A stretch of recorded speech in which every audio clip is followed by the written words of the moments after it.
Jadi pada hari ini kita akan membahas Megawati itu siapa dan kenapa dia sangat mungkin sekarang ya sangat bisa dibilang gak dibenci juga ya, tapi tidak disukai.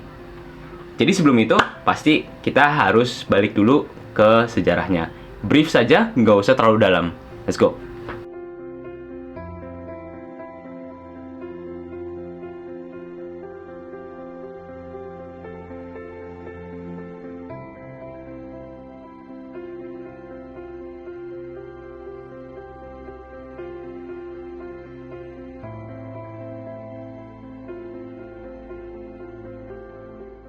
Iya, jadi dia dimulai dengan ya menjadi anak presiden.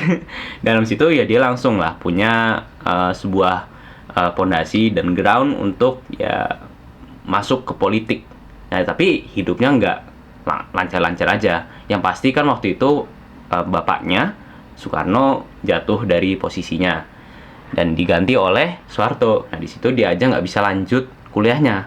Ya, habis itu dia masuklah sebuah partai politik dan long story short lahirlah sebuah partai dari situ dan dia menjadi aktivis yang lumayan inilah. Dan orang kan dari Soeharto pengen ada berapa yang ingin balik ke Megawati, ke Soekarno kan, jalannya Soekarno.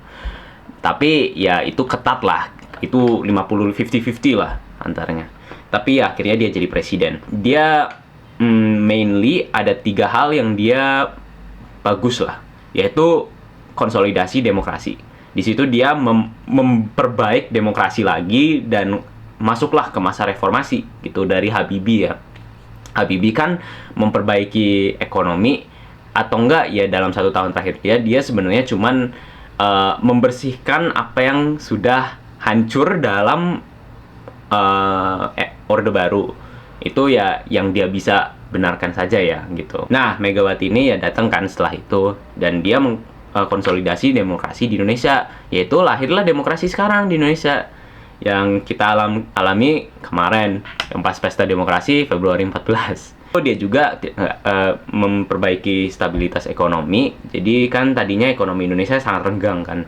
Di situ ya waktu itu kan lagi ada krisis finansial di Asia juga, yang krisis finansial 90 kan. Ya, Indonesia salah satu negara yang paling kena.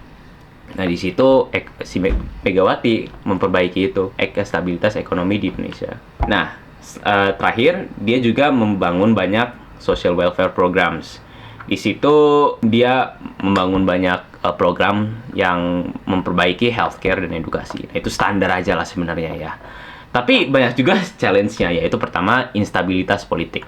Maksudnya instabilitas politik itu di kabinet dia, di mana-mana gitu, itu sangat rame lah, kayak politiknya tuh rusuh gitu dan orang gak bersatu, dan juga pasti korupsi sangat besar ya. Semenjak Orde Baru korupsi itu besar-besaran gitu, sampai sekarang Indonesia menjadi salah satu negara yang paling kena dampak korupsi. Akhir dari dari budaya Orde Baru ya, tapi itu kita bahas nanti lagi. Yang terakhir adalah economic challenges. Jadi situ banyak orang yang nggak suka dengan kebijakan Megawati, yaitu ya pertama ya misalnya kayak ngejual banyak perusahaan Indonesia ke luar. Kemudian juga Indonesia economic growth-nya sangat-sangat pelan pada saat itu. Dan ya intinya orang Indonesia, as you know, wants to see fast growth, terus kayak pengennya tiba-tiba Indonesia udah kayak Jepang gitu, atau udah kayak Cina, tiba-tiba udah kayak udah cakep banget. Tapi ya nothing is fast in this world. Overall sih sebenarnya dia secara ekonomis dan demokratis bagus, oke lah, nggak extraordinary, idenya ada gitu dan ambisinya kelihatan. Cuman ya once again orang Indonesia tuh belum biasa dengan politik ya pada saat itu dan pengen cepet ganti lah. Anyways, kita bahas juga kenapa orang ini juga nggak suka dengan seorang Megawati ini. Yaitu pertama cara dia menjadi presiden.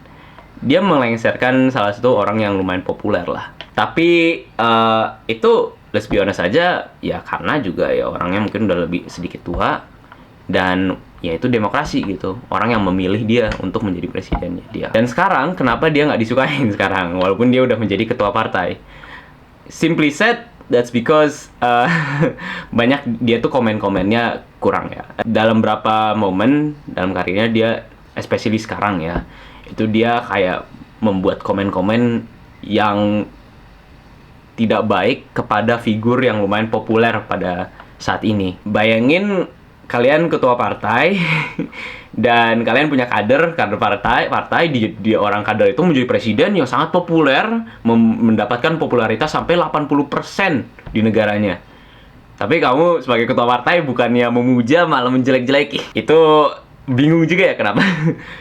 Jadi gini, in conclusion, sebenarnya dia bukan jelek, tapi dia bukan kayak fantastik juga gitu. Orang banyak misalnya jelek-jelekan dia kayak, oh dia anak presiden, dia udah punya kayak pondasi, dia anak nepotisme lah, nepo baby lah.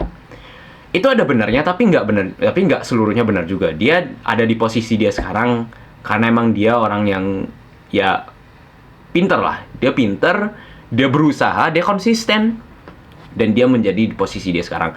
Banyak contoh ya, kalian bisa lihat anak-anak presiden yang sampai sekarang ya nggak ada kelihatan apa-apanya gitu di mana-mana, atau nggak anak-anak miliarder di Amerika lah gitu, banyaknya malah kayak foya-foya nggak jelas gitu.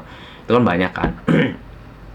Tapi ya Megawati ini bisa mendapatkan posisi itu sekarang, posisi dia sekarang, malah dia sempat jadi presiden. Itu lumayan hebat, itu harus kita bilang kalau itu hebat. Tapi ya once again, dia melakukan banyak hal yang lumayan kritis ya, dan juga questionable dalam karirnya as of late ini. Jadi sebenarnya dari ground yang netral, dia itu bukan orang yang sampai dijelek-jelekan, sampai kayak kita harus jelek-jelekan gitu atau kayak disatukan, nggak juga gitu. Sebenarnya dia orang yang baik, dia yang mengintroduce salah satu presiden, dan dia juga yang membesarkan banyak kader-kadernya itu yang di PDIP. Halo guys, makasih untuk nonton. Tapi kalau ada masalah, bisa langsung ngechat di kolom komentar, atau ngechat langsung, nge-DM langsung di sosial media saya. Bisa langsung nanti dibahas.